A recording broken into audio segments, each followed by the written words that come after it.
In this video, I'll show you how to stake crypto on Ledger Live. First, open Ledger Live on your computer or mobile device and connect your Ledger hardware wallet. Unlock your device and open the app for the cryptocurrency you want to stake. Next, make sure the cryptocurrency you want to stake is supported in Ledger Live and that you have enough funds available in your account. If needed, transfer your crypto to your Ledger account before continuing. After that, select your crypto account in Ledger Live and open the Earn or Stake section. Choose a validator or staking provider if required.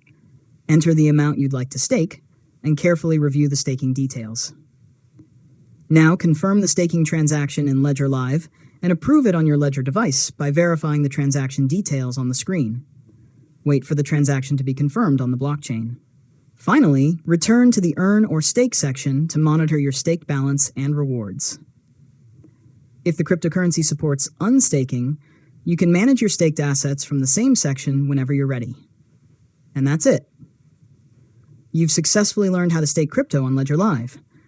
If you found this tutorial helpful, make sure to subscribe to Learn Mode Lab for more tutorials.